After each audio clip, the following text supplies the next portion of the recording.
Juste, salut tout le monde est Elmer, etc. Shout out les gars, you know. Juste pour dire que c'est Crispy Vision. Shout out Grind to the Hoops. Thanks for having me and stay blessed, man. What's up, everybody? Welcome back to another episode of Grind City Hoops. I'm your host, Donovan McLemore, and today we have a special guest on the podcast all the way up from Quebec in Canada. Please introduce yourself for the viewers that don't know you. Hey man, I'm Christopher, the guy that does a Crispy Vision, social media page for filming basketball games and everything. And I'm actually from Elmer, Quebec, a small city in Quebec. But yeah, that's where I'm from. So thanks for having me, man. Absolutely, for sure, man. Obviously, you know, in Quebec, if people don't know, they speak French and English. But, you know, just touch on that a little bit, just your background culturally. Obviously, we can hear the accent because I'm down here in America. But, you know, just touch on that a little bit. Yeah, so like where I'm from, Elmer, it's very close to Ottawa, the capital of Canada. Mm-hmm. So like there's a lot of English people over there, but we mostly speak French. But like that's actually one of the places in Quebec that you'll see there's actually a lot of people speaking English. Okay. Because just Ottawa is over there, so a lot of people from Ottawa, they come to Elmer to live because it's closer and it's less expensive. Mm-hmm.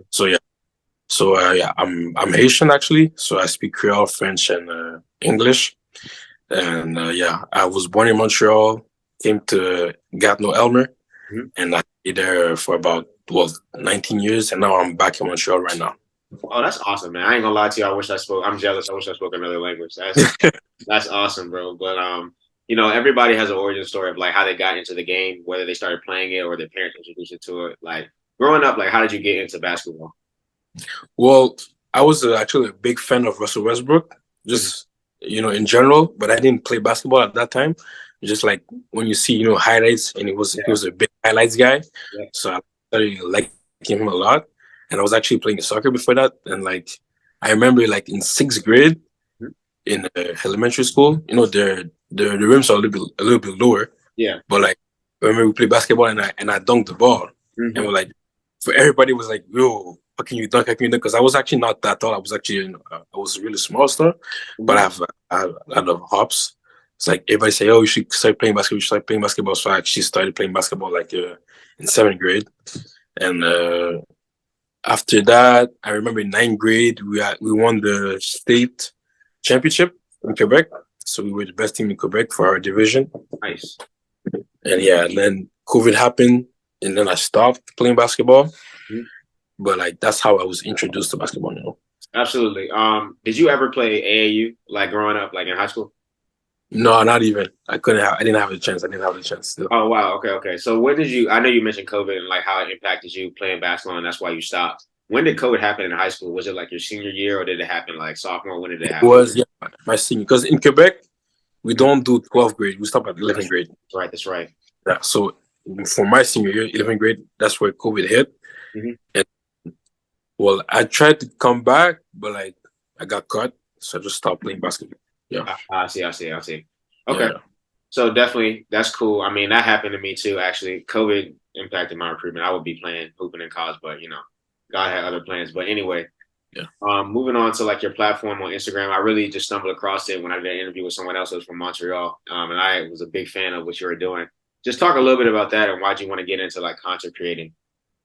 So yeah, since like I left basketball, but I still really love the game. I was like I love the games. Like it was in my town. Mm-hmm. Like when I played, we realized that like, there was a lack of like media around basketball in our city, right? So knowing that I don't play anymore, and I was always at games, I just started filming with my phone. You know, filming my friends.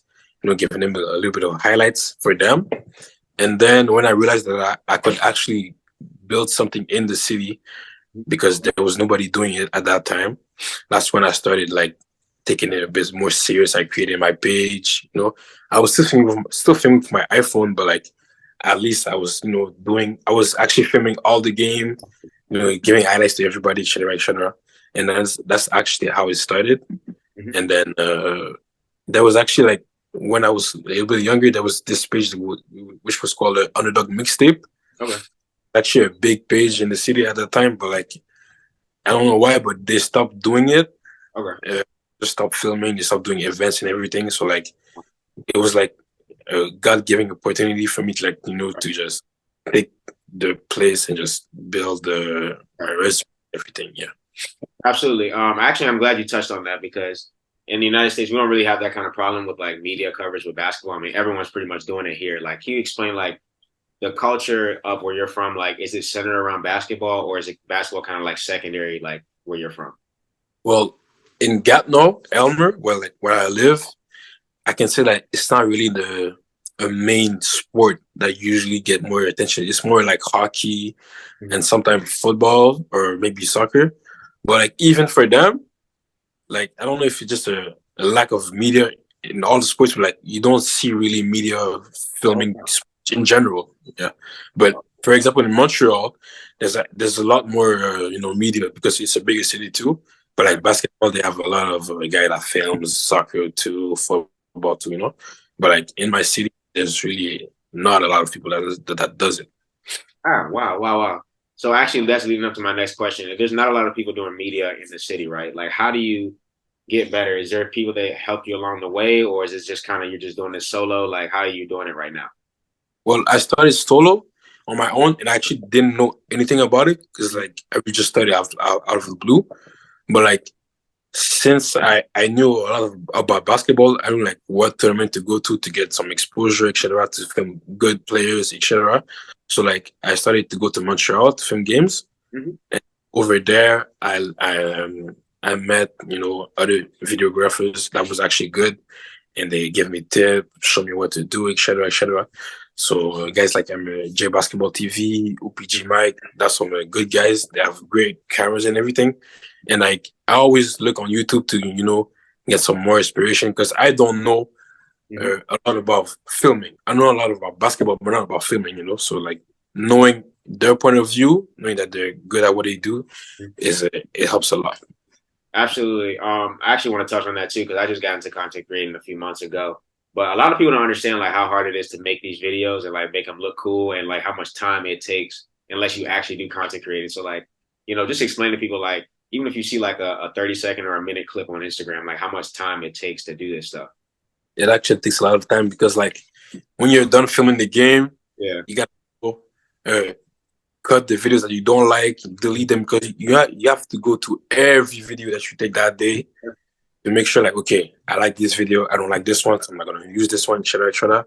And then pick your music, put the videos like with the music, like when people see the video, it's like, okay, it goes with the beat, it's a great video, but it doesn't take like 30 minutes. It takes about like 5-6 hours for like a 30-second video, and then when you do like YouTube videos, like I started doing some, it took me about like 5-6 days to make like a long video still, man. Like it's very long. It's very long. Man, I gotta ask you this too because everyone might be hearing that watching this video, but how do you stay motivated if like each video just takes so much of your time? Like, how do you just stay motivated and consistent? Well, since there's nobody else doing it, but nowadays a bit more people. But like when I started, since there was nobody really doing it, I always told myself like, if I'm not doing it, nobody's gonna do it. So I'm just and it's actually something that people need in sports. So like I'm always like I was always like okay, I can't give up because I started something. I want to go somewhere. And if I just give up, even though it's really long, I'm not gonna be proud of myself because I'm not a quitter, Right, so, right. I feel that. Absolutely, absolutely. So, transitioning on, like I always ask this question on every podcast I do, like, about the future and your aspirations and your goals and stuff like that. Where do you see your brand being in the next, let's say like 3 to 5 years? Well, actually, I'm actually trying to. That's why I moved stuff because I want to film more teams, get more exposure stuff, like go in more places, like maybe EYBL tournaments, 3SSB tournaments. Because I never went there yet, and like that's where you have the best athletes, the best players, and everything. So that's what I want to do in terms of where I want to film, and then after that, I also want to make like an all-star game in my city. So like it can bring a lot of people in, people from other cities, they can come see the great talents in my city, etc. And so like in 5 years, I hope that I can actually have like a lot of contract with a lot of teams or across North America, so USA and Canada, Okay. and like I can actually travel a lot with the teams, help them grow their social media page, and just help players get some tapes so that they can send to coaches and everything. So yeah, that's about it. Man, that's awesome. I was gonna ask you too, would you want to stay where you are now, or would you be open to like moving other places if that took you, if your job or work took you there? I will be willing to move if like it's a really good opportunity, but like I don't know yet for real. Like sometimes I think about it, but like I'm like, but I'm actually, to be honest, like for example, if I get a job like with an NCAA team or an NBA team, of course I'm moving. Yeah. And everything, sure, but like I already moved like this year, so like it's a bit different, but like it's for the good cause. So I probably move still. I'm not gonna lie. Absolutely. I gotta ask you this too. How's the weather up there? Is it cold all year round, or is it like do you guys get warm like weather? And not gonna lie, it's like during the summer it's really hot, and then when winter comes, it's really cold, like minus 30 degrees and everything. Like so it's like January, it's extreme to extreme. It's never like in the middle. Like it's like really hot or it's either really cold.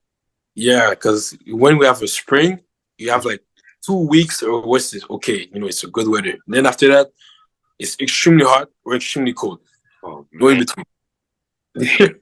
Crazy. So what's the coldest? What's the coldest you like? It's been there since like you've been living there. Like minus 40, but like it happens a lot.